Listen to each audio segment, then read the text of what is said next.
All right, good afternoon, folks. Thanks for coming on and joining us for our third installment of our national webinar series. My name is Marisol Morales, and I serve as the Vice President for Network Leadership with Campus Compact.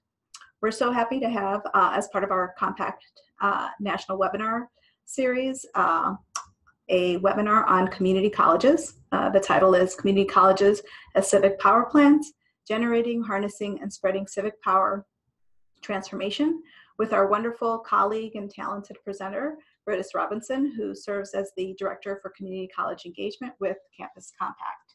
Hi, Verdis. Hi, Marisol, and thanks everyone for participating in this webinar. So before we get started with you, I'm going to read your bio, but I wanted to remind folks of the additional webinars that we have. And if you haven't signed up for them, please sign up. You can find them on our Campus Compact website, compact.org. And I also want to plug our national or our Compact Nation podcast series, webinar, podcast. I go back and forth between both of them today. But our next one is really exciting, given that November is American Indian Heritage Month. We have an interview with Persephone Lewis from University of San Diego, who is a professor of practice and tribal liaison, talking about higher education's engagement with First Nations. So that should be coming out tomorrow. So please check that out. I co-host that with Andrew Seligson, our Campus Compact president, and our director of Iowa and Minnesota Campus Compact, Emily Shields. So let me introduce Verdis with his bio. So Verdis Robinson is the Director of Community College Engagement at Campus Compact. As an advocate of community college civic education, Robinson directs the Democracy Commitment initiative as part of Campus Compact's portfolio, and continues the work he began 2 years ago when he was the National Director of the Democracy Commitment, expanding membership resources and programming opportunities for Campus Compact community college member institutions.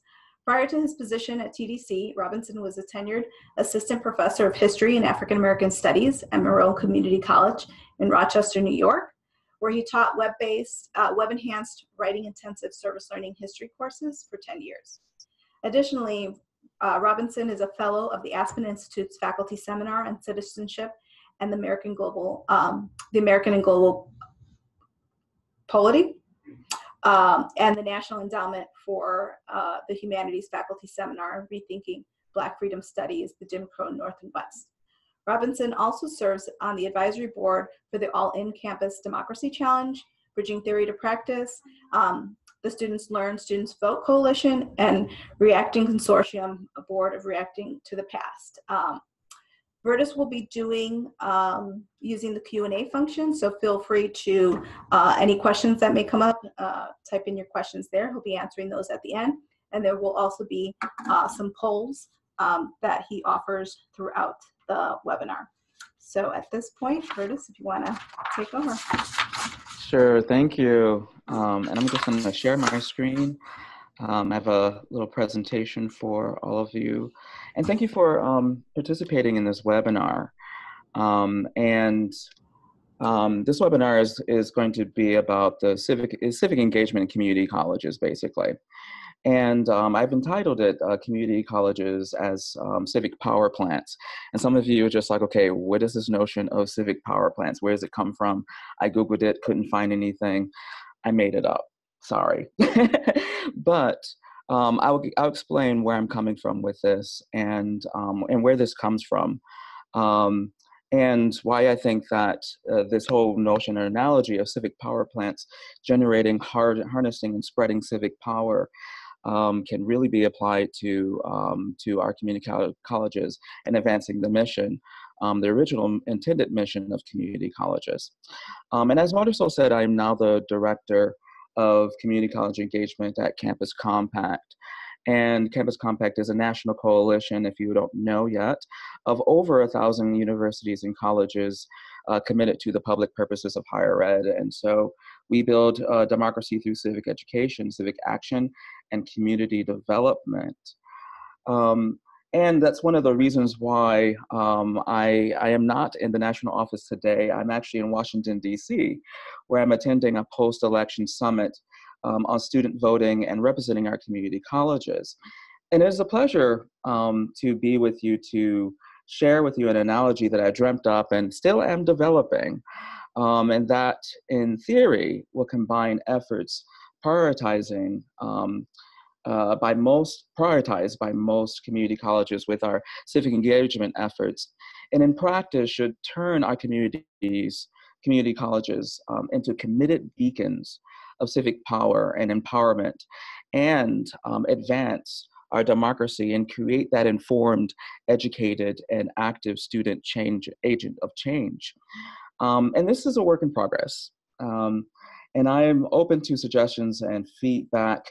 It really stems from my own experience in the community college classroom and on a community college campus for almost 10 years. And also when I made my connections between what I was doing in the classroom, what my students were doing in the classroom, and their community.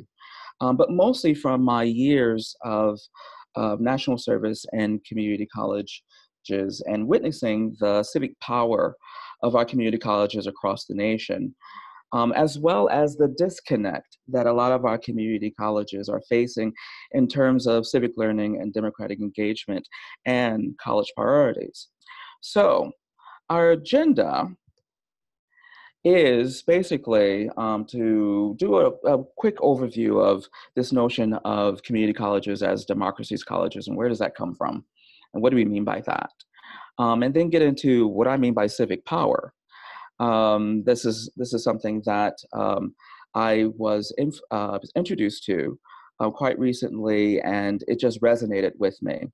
That it's not something different from civic engagement, but it's result of intentional, well thought out, and well planned civic engagement efforts. Civic power can result from that.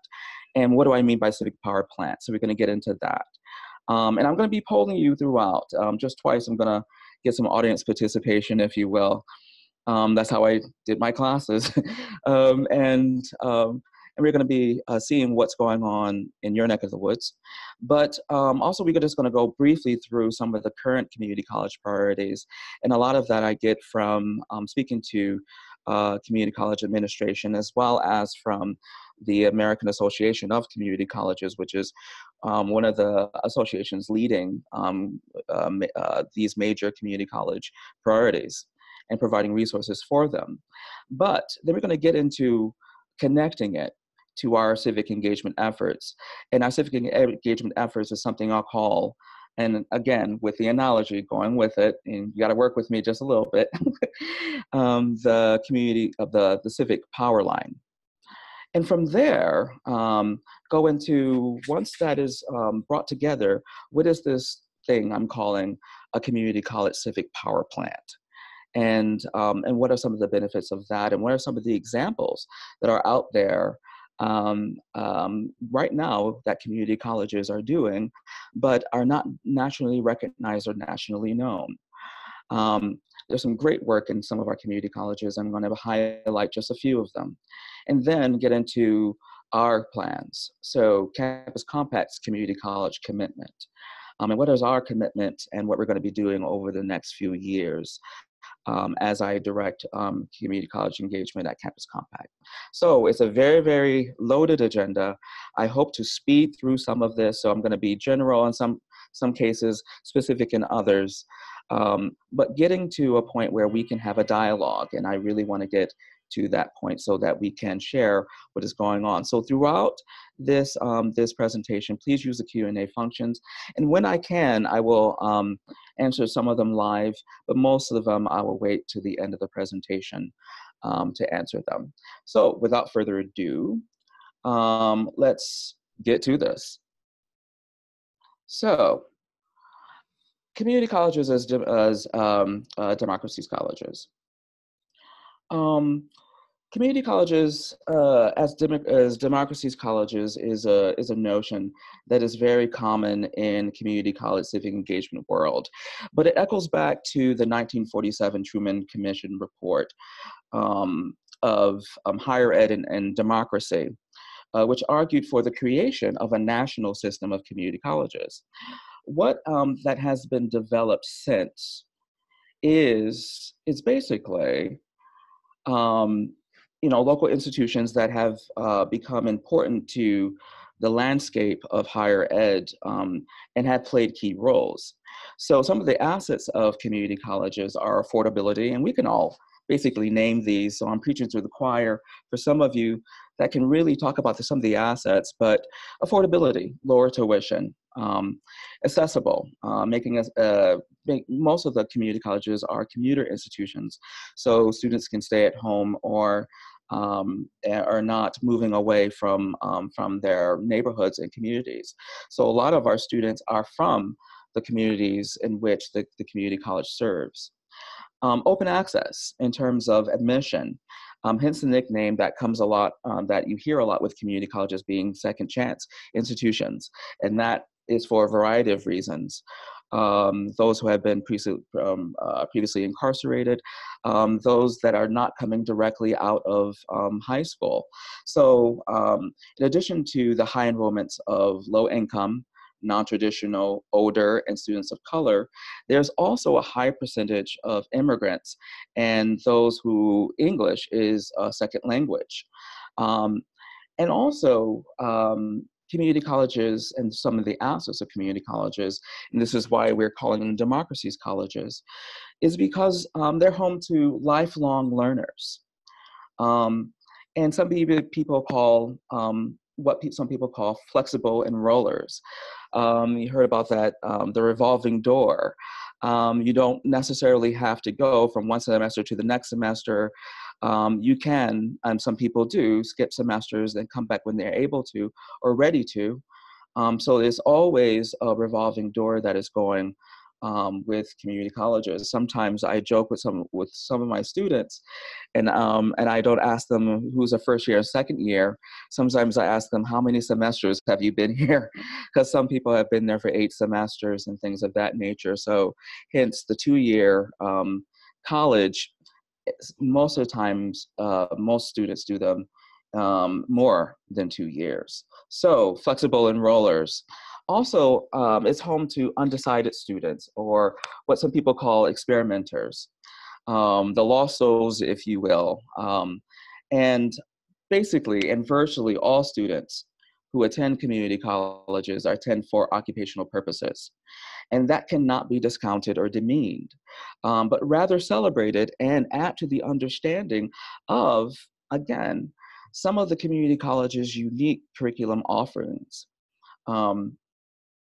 And also with such a broad range of students, I mean, with 42% of undergraduates who are Hispanic attending community colleges, 52% of, 43% of African American undergraduate attending community colleges, and so forth and so on.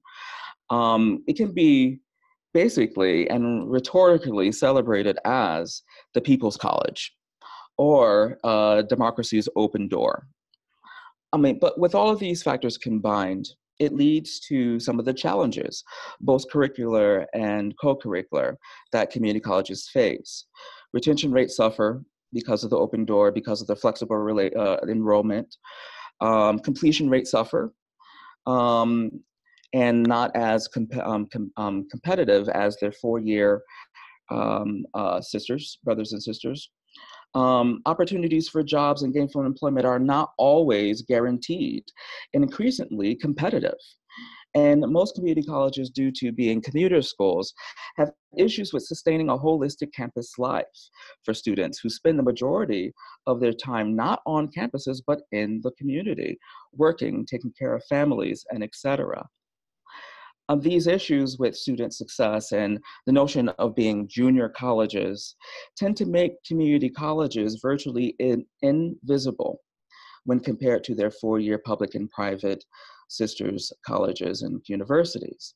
It is unfortunate, this invisibility, because a great deal of access to higher education and the embodiment of so many of our American ideas of a democratic society and education are there with democracies colleges. Well, how do we make the invisible visible? I mean, how do we get even the presidential office, I'm not talking about the community college presidents, how do we get the presidential offices, which is about 2 blocks from where I am right now, to take notice of the wealth of and the worth of community colleges? How do we take back the notion of being democracy colleges and our students in turn being democracy students? I argue that it's through civic engagement. Should it be an institutional priority? Yes. But for the majority of community colleges, civic engagement is not a college priority. If it is, a lot of times it's a name only. We all know this, and that is not only an issue for community colleges, but how do we make sure that all community college students graduate with an education in democracy and civic responsibility? It is the public purpose of community colleges. If we don't do this right, and if we do not see the benefits that this can have for our democracy, and we are in trouble. Our democracy is going to be in trouble if we really don't take hold of this. So how do we ensure that we graduate as community colleges, and those who are not from community colleges, how do we make sure that community colleges graduate civically engaged, informed, and active agents of change? And why isn't this a priority for community colleges and for the future of our democracy when we see that even Tom Ehrlich, not even Tom Ehrlich, but Tom Ehrlich, one of the founding people of Campus Compact, wrote in 2000 that civic engagement means working to make a difference in the civic life of our communities and developing the combination of knowledge, skills, values, and motivations to make that difference. He said that it means promoting community through both political and non-political processes. There is nothing wrong with that, but when that's not the priority of the community college, we have a problem. We have a problem for sustainable civic engagement efforts. I even had a problem teaching 6 classes a semester and trying to maintain civic engagement on my own campus. So it yields a question about, okay, what is civic power? And then civic power plants. So quickly, if you don't know Eric Liu, he was one of the speechwriters for Clinton during the Clinton administration, President Bill Clinton, that is. He came up with this nonprofit organization called Citizen University.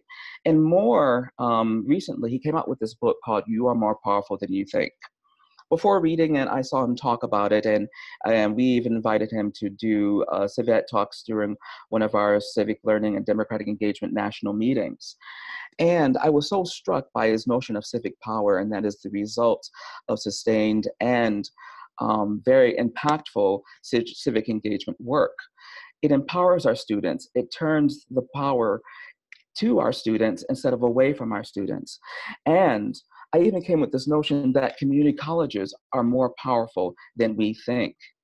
So with thinking about civic power and empowering our students, what is a power plant? And a power plant is a plant that generates power. It generates it, it harnesses it, and then it distributes. So when I'm thinking about civic power, I'm thinking about an institution, in my case, in our cases, a community college that generates, harnesses, and then distributes civic power. When we do this, and when that happens, it is sustainable. And one way to make it sustainable is to connecting it, these civic power lines, and get to what the civic power line is in a second, to community college priorities. So what happens right now is that some of these priorities, and I'll get to the priorities in a second, are, as you see in the caption and the image to the left, they exist in silos in a power plant. Some of them are short, some of them are getting, some of them are tall, some of them are getting They're getting some resources, some of them are getting fewer resources, but they're not connected together. So some of the priorities are in their own silos. People are working on these different initiatives, but it's not working together, a lot of them. So what is going to connect all of that together? Because those priorities are the power of community colleges. So I offer and I argue that civic engagement can be that power line that connects community college priorities together and producing what we all want, and that is engaged, active, informed students who are change agents, who also work, who also complete, who also can live and thrive in a diverse society. Again, talking about these priorities. So, what is the civic power line that I'm talking about? And this is something that we don't do extremely well. And I'm not talking about just community colleges. It is a combination, the interweaving, it is the collaborative nature of civic engagement. And then the fibers of civic engagement making a civic power line. We're talking about uniting and collaborating with civic learning, with service learning, with volunteerism, with civic action, with political learning. And sometimes these exist on opposite sides of academic institutions, sometimes separate in departments. Sometimes they're not even speaking to each other, sometimes not even collaborating with each other. Some people are criticized as, oh, service learning is not civic engagement, political learning is. And so we're fighting against each other without intersecting, without seeing the connections, without collaborating, without communicating. And if we can do that, if we can see them as fibers of civic engagement under an umbrella and interweave them, yes, sometimes they're not going to work together, but if we can work in the same direction, we'll be a part of the fibers of a line, of a civic power line. So what are these community college priorities? Just really, really briefly. Again, I can talk about this for hours and hours, and I'll get you, we'll have that opportunity, not today, but I'll get to that later, of really talking about some of the top ones. Now, there are others that some community colleges are doing. I'm going to poll you in a second to see what is going on in your neck of the woods. But some of the ones that I have identified that I even see in strategic plans, you see this come up a lot. Even President Obama, as being a president, talking about community colleges for the very first time in a speech, he equated community colleges with workforce and economic development. That is the top one. Of course, like I said before, a lot of community college students come to community college students for that economic and workforce opportunity, and looking to that as a goal, and that helps keep a lot of community colleges focused, the community college students focused. But in addition to that, completion. We're talking about preparation, even going into K through 12 and making sure that before they get to community colleges that they are prepared for such rigorous work. But preparation, retention, graduation, and then pathways. A big thing that is going on right now is guided pathways, is what you hear a lot, guided pathways to completion and to success. This is all driving to student and institution and success. But another key priority, and is one of the what I think is one of the driving forces of what makes community colleges so democratic, is access, equity, and inclusion. Ultimately, diversity. Now, all these driving together for institutional and student success, which helps the accreditation processes. So we see a lot of support, a lot of strategic planning going on community college campuses and opportunities with workforce development, completion, and access, and equity and inclusion. Some people can say that that the latter, the equity, access, and inclusion, needs a lot more work, and that's in society in general, I argue. But at the same time, a lot more support and a lot more resources are there for these current priorities.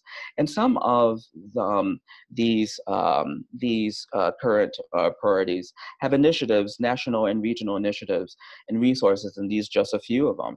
Guided pathways is what you're seeing a lot.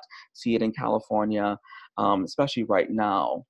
With all of the community colleges in California are now going into these guided pathways. The academies model at where I came from was experimenting with creating schools that will produce efficiency, that will help students know who their academic advisors are and put them on the path so they're not doing 100 credit hours because they didn't know what they were doing, that they weren't guided and they weren't a part of an academies. It also helps for students to feel that they are a part of something.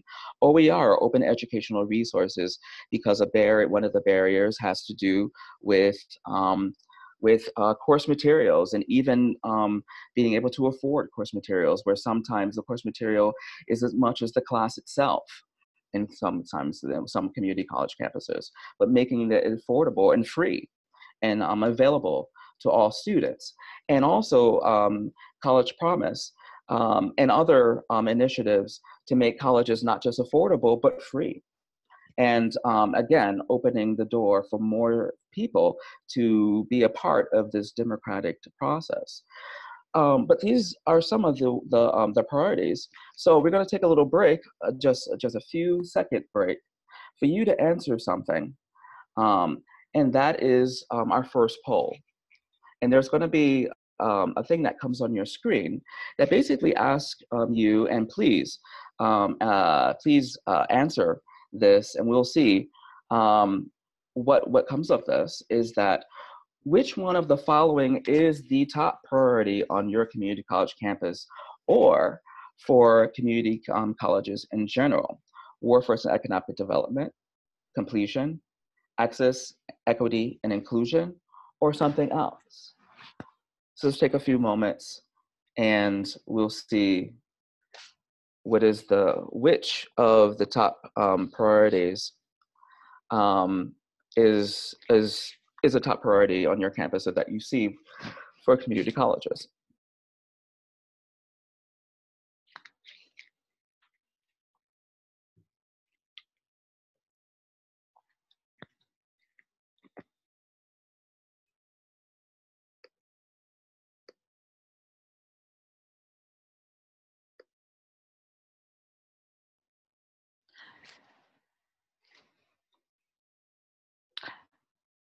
So if everyone has taken this quick poll, we can see some of the results about, and as we can see, as I knew it, I thought so. The number one with 14 answers is workforce and economic development as the top priority for a community college campus. And that got about 44%, followed by equity, access, and inclusion. So we have a lot of food pantries going on community college campuses and things like that, as well as OER initiatives and making sure that that everyone feels that they're a part of this and are included in community colleges. Again, I feel that there's a lot more to do, followed by completion. And then we have, like one person said, other. So I'm interested with that one person. Maybe you can put it in our Q&A chat of what that priority is. But closing out of this, we're gonna continue. And so how do we connect civic engagement, or what I'm calling the civic power line? Again, all those fibers of civic engagement, and we can go service learning. We can take all of this one by one, but how do we connect all of our efforts to community college priorities? And by the way, thanks for being a part of this, because this is going to be an ongoing conversation to make our efforts really sustainable and really make it supportive. In fact, I was at a community college not too long ago with the president saying, if we can really make these ties, we can definitely see more and more support for civic engagement efforts. So how do we connect the civic power line to workforce development? How do we connect the civic power line to completion? How do we connect to access, equity, and inclusion?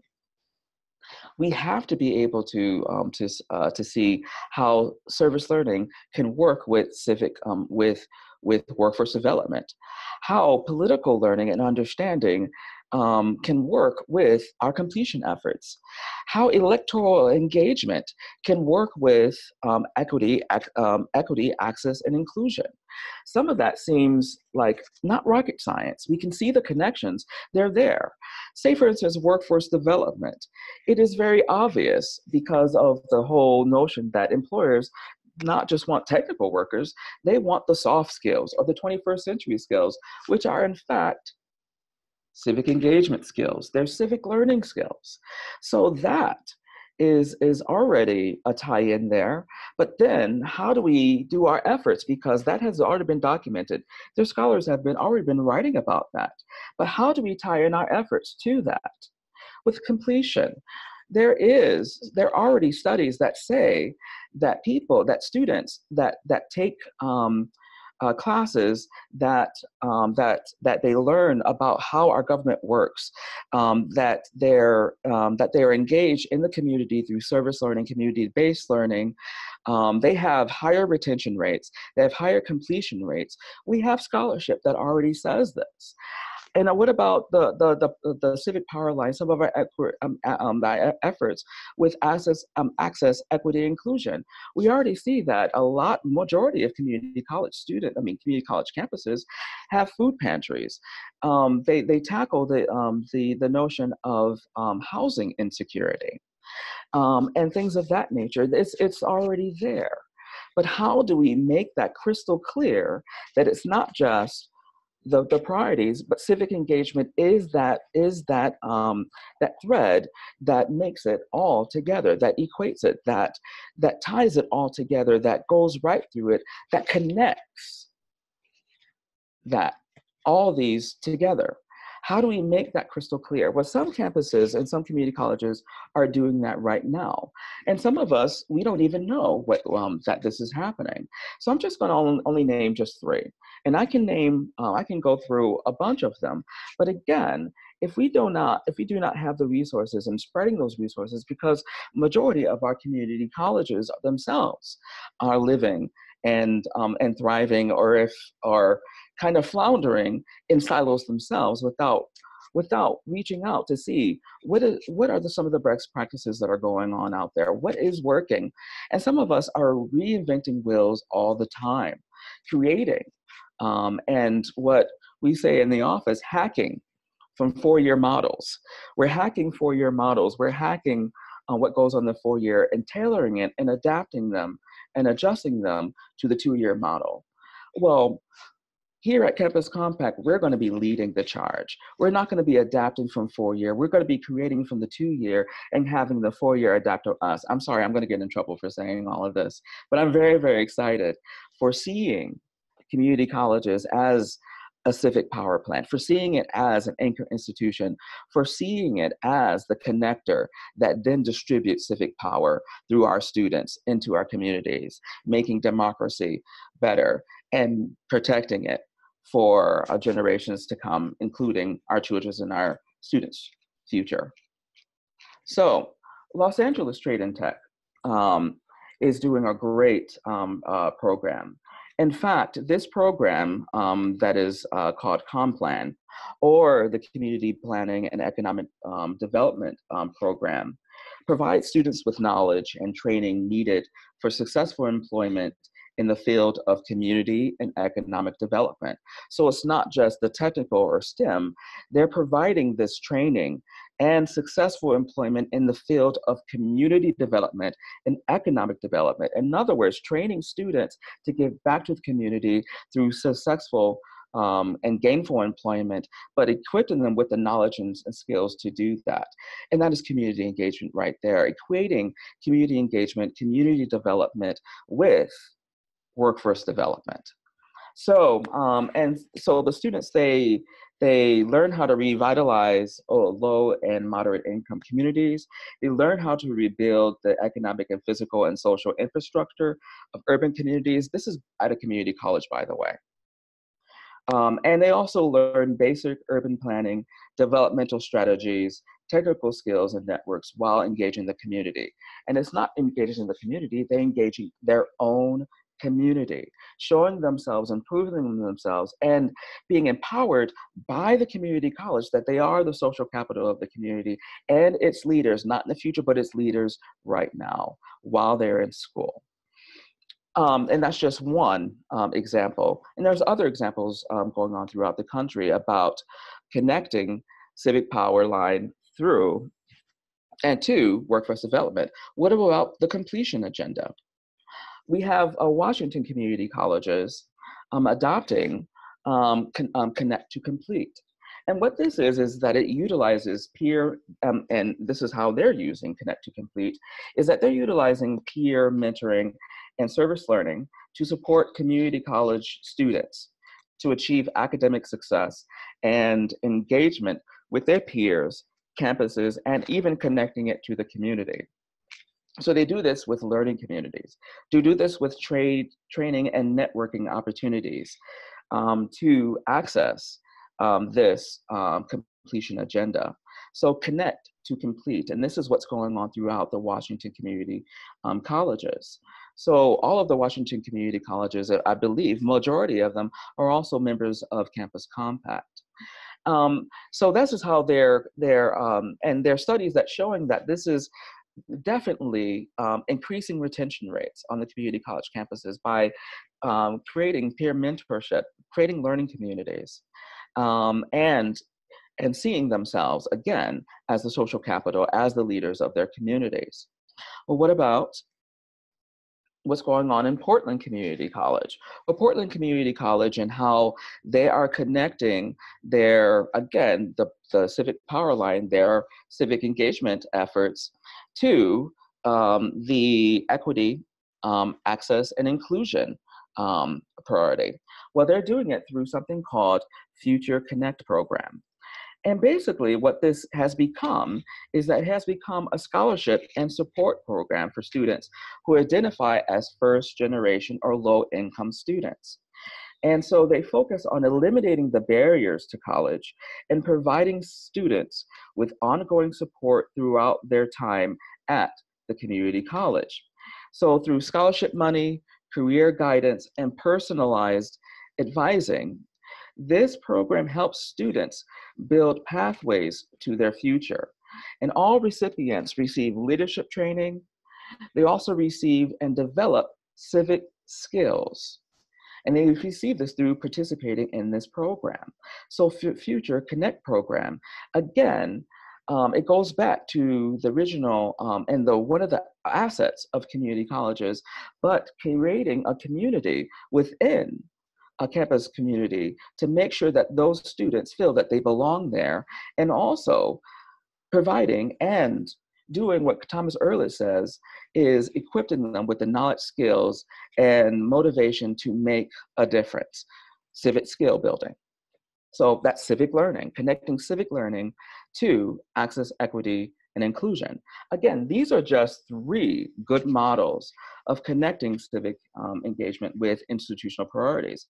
But can you imagine if Portland Community College were to do that for access, equity, and inclusion, were to have their civic engagement people also work with the workforce development people, because they have them, to work with their completion agenda as well, and have that civic power line, and have their civic engagement efforts convert to this power, and seeing the impact of our work. What will be created is sustainable, lifetime, and the most impactful civic engagement and civically engaged community college students graduating and transferring or entering to the workforce or coming back, which a lot of them do. So that being said, a second poll, and then pretty soon I'm going to be wrapping up and getting into questions and answers. But second poll, which of the following priorities is connected to civic engagement efforts on your community college campus and in community colleges in general that you see? Which one of these priorities do you see connected the most? Do you see workforce being connected to civic engagement priorities on your campus? Do you see completion? Do you see access, equity, and inclusion?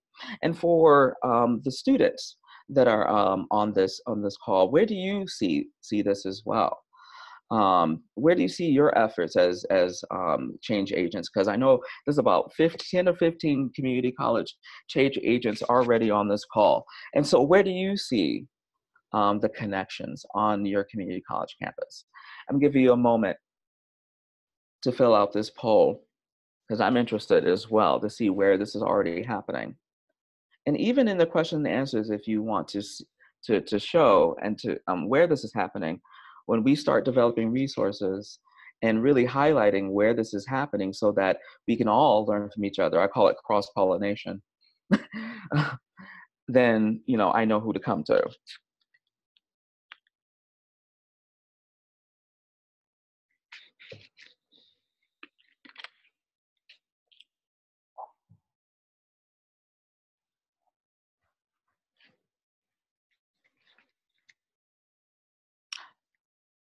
All right, so now we're going to close the poll and we're going to see what the results are. Again, okay, but this is a little closer here. So this is a little closer. So we have about 43% of the respondees said that workforce development and economic development on their campuses is currently being tied to, or in general, being tied to civic engagement, followed very, very closely by access, equity, and inclusion, followed by with a completion. So it seems like completion is seeming to not being a top priority on a lot of our college campuses, and also that we're not seeing we're not really witnessing a connection between completion and civic engagement. But what's winning both polls is workforce and economic development. And if we can really tie this, we'll have we'll have an easier time of making sure that these efforts are being sustained. And some people would argue with me saying that our efforts should be able to stand by themselves. We don't need to connect them to these priorities. Community colleges, for their funding is coming from somewhere, and a lot of that funding is being, and a lot of these priorities are driven by the funding that is coming to community colleges, and also accreditation, saying where the community college is successful. And a lot of that workforce development, completion, and equity and inclusion are measurable. They're very, very measurable. And a lot of times, civic engagement is harder to measure. But when it's connected to workforce development, you can measure it. When it is completion, you can measure it. When it's connected to equity, inclusion, and diversity, it is measurable and therefore fundable. I know I'm going to be, like a lot of people, I'm going to get some hate mail coming, but we have a lot of impressive efforts on our campuses, but to institutionalize this work, particularly with community colleges, especially in this environment, in this day and age, unfortunately, we have to play the game. Ultimately, driving to ultimate student and institutional success. This is what we're trying to do. We're trying to make sure our students are successful. We're not trying to just complete them so that they're out in the world unprepared and not productive members of society. And we're trying to make sure that they are productive members of society, that if they are terminating from community colleges, that they are able to get gainful employment. If they are transferring to a 4-year, that they are prepared, but they're also that whatever our civic engagement efforts do, that it doesn't stop when they graduate from our doors. So we need to create the community college civic power plant. In other words, we need to go from this siloed community college priority model in which civic engagement may be even its own silo, but being that power line that connects workforce development, that connects completion, that connects access, equity, and inclusion. with all of the efforts that go on a campus. In order for that to happen, service learning cannot be against or criticizing political learning, but working together with it, working collaboratively with it, at least communicating, so that the majority of students at a community college campus will have some access and some opportunity and some experience with civic engagement. Not every student can do service learning unless it's required. Not every student is taking a political science class, is taking a history class, is taking sociology class. You know that at some community colleges they can graduate without taking any of those classes. So it cannot be just on the social sciences to teach our students how the government works. We need to really work efficiently, work together, become fibers of civic engagement to create a civic power line that can then connect to the institutional priorities, making it sustainable. Like you see the picture to the left. I mean, it's the picture to the left, we don't want that. That's what's going on right now. Sometimes it's going well, sometimes it's not. But we want our students to see the connections. We want what's going on to the picture to the right, that they're all sustainable. They're all the same size. They may be going in different intervals, but those turbines are going in the same directions and providing an ultimate goal of power, generating, harnessing that power in an efficient and sustainable way. So to that end, and I'm almost to questions and answers, to that end, I was brought on about 4 months ago as the director of community college engagement.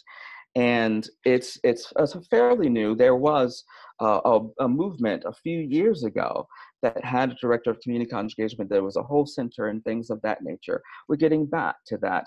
And even not saying we're making it great again, we're actually moving forward, especially with this, with our troubled times, if you will. So right now we're at 240 community colleges and we are rising. So next year, what we're going to be coming up with is a Silas publication that talks about some of these connections, that make these connections by having people who have best practices of how to connect civic engagement with institutional priorities, and the guidance and advisement of what are the best practices on how to do that and why is it so important. We are creating print and web-based briefs and toolkits on how do we turn some of our civic engagement efforts in, and what are the best practices? What works? What doesn't work? What are the advice that is going on across the country? Because a lot of great work are going on in New Jersey. A lot of great work is going on in New Jersey. A lot of great work is going on in Florida. A lot of great work is going on in North Carolina. But a lot of times we don't communicate this. We are not really learning from each other. So to that nature, we're becoming a clearinghouse. Campus Compact is becoming a clearinghouse where we are sharing these best practices and learning from our peers and growing and creating the fibers of that civic power line so that we be able to efficiently connect to community college priorities. To that end, we have this initiative called Education for Democracy. And two of the initiatives and programs that definitely connect to Education for Democracy are Engaged the Election, which is really awakening the electoral power of our community colleges and providing toolkits, resources, and best practices. Raritan Valley is a part of that. Kirkwood Community College in Iowa, Mesa Community College in Arizona, just to name a few, are part of that and going to be creating these resources for how do we electorally engage our community college students, what are the best practices, in addition to how do we create transformative service learning opportunities for our community college students, and what are the best practices for that? What have we learned throughout the years? We also have an ongoing civic action planning program with Campus Compacts, but we want more community colleges to participate and share and be able to create the civic power plant notion and share their best practices and their plans, and then enact them and seeing how we can learn from each other. Also, we are planning targeted communications specifically for community colleges in the form of webinars, newsletters. We have a national podcast that is fantastic. It is, I mean, if you haven't been on it, make sure that you can, you can go and see some of the ones that have taken place, and every 2 weeks is a new podcast. But we are going to be, community colleges are going to be highlighted in those as well as local and regional training and networking opportunities. Some of it coming from the national office, some of it coming from the regional and local and state offices that are going to be really, really focused on the civic power of community colleges. So we are really committed to making sure that community colleges really go back to its public purpose and being democracies colleges, and our students being at the center, being the connection that connects the community colleges to the community colleges in which it serves. So in addition to that, we have resources like the Civic Action Plan resources. I'm going to be doing pre-conferences at the regional meetings from the continues of services. That's the Western region in California, the Eastern region in Providence, the Midwestern region in Minneapolis. So make sure you sign up for the pre-conferences, because we're going to be taking this notion of civic power plants and also civic action plans and making some steps, making some moves, seeing how this notion or this idea can be enacted and really help to sustain our civic engagement works on our campuses. Also, look out for the Connect to Complete toolkit that is on our website. And again, coming next spring, we're going to be releasing best practice briefs, 1-pagers, 2-pagers, as well as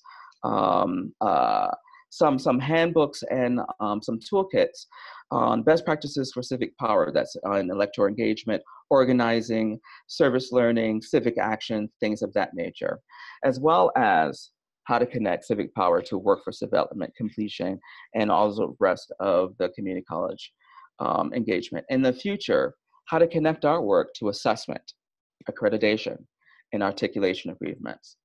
So without further ado, and I said a mouthful, and we have about a few minutes, about 5 minutes for questions and answers.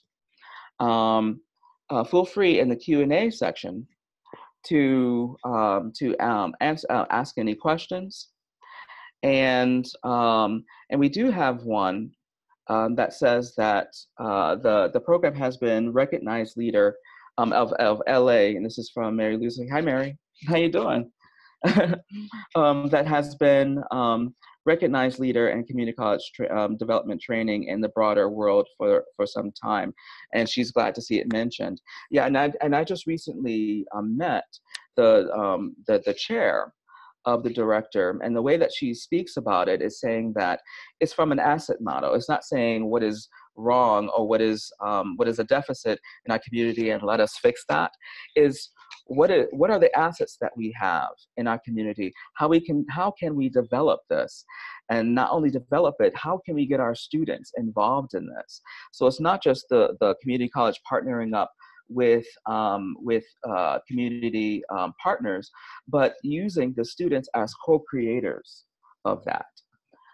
So it's a very remarkable program, and we're going to be studying that and showing how they did what they did, because what they did, that model can be really, really expanded throughout the nation.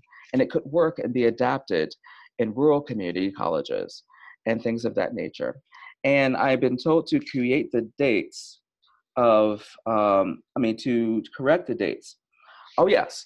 I definitely apologize. And Elaine Ikeda, the executive director for California Campus Compact, Elaine, is online. And the dates are not March 8th through the 9th. They are March 6th through the 8th, because my pre-con is on the 6th. So I do apologize for making that error. But the dates are March 6th to the 8th. Registration is open. You can go on our website for the link to that. It's going to be a great time. It's in San Diego, beautiful San Diego, in March. So definitely come and support us and stay for the entire conference. It's going to be fantastic. All right. So with that being said, are there any other questions?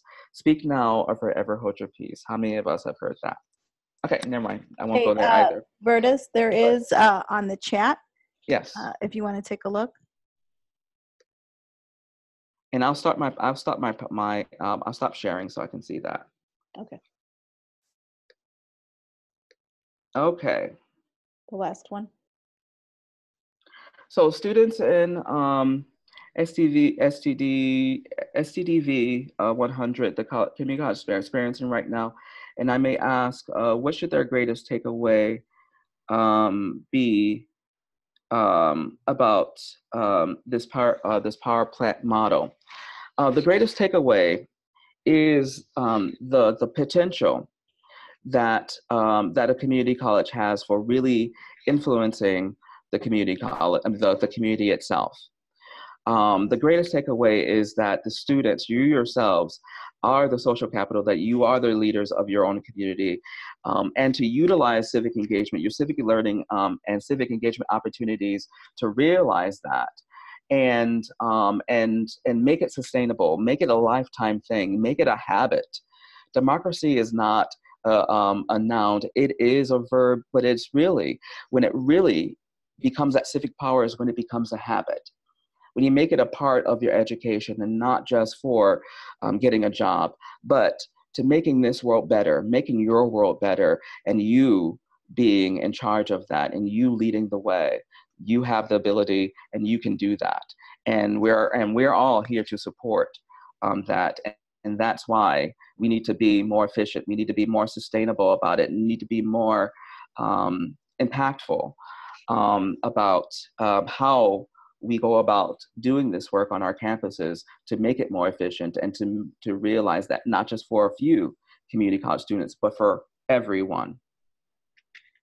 Wonderful. And on that note, thanks, Verdis. Appreciate it. Thank you for your time. I also want to mention Gail Higley from our Kentucky Campus Compact mentioned that the Ohio River Valley Service Learning Conference will be February 8th, and Verdis will be doing a pre-conference on February 7th. So if you're in Kentucky or that area, please sign up. So again, Verdis, I want to thank you for sharing your knowledge and experience on the topic of community colleges as civic power plants. Very engaging and thought-provoking as we think about the future and how we make those connections, not only internally within the community colleges, but in terms of connecting the silos, but also thinking about articulation agreements between 2-year and 4-year institutions and how we extend that connectivity, beyond. I also want to thank the attendees for participating as well in your continued engagement with Campus Compact, wherever you may be. I want to encourage you all to also fill out a evaluation that should be in your inbox shortly about the webinar and ways we can improve. We're all about continuous improvement, so any feedback would be greatly appreciated. And again, a reminder for the regional conferences that take place in 2019, 2020 will be the national conference, and you can find all of this information on our website, compact.org. Additionally, we will be sharing the resources. There are a couple of websites that we posted in the chats. We'll share that on the webpage where you signed up for the webinar, and we'll also share the video of the webinar if you want to access it at a different time. So again, thank you all for attending, and we'll see you next time. Be well.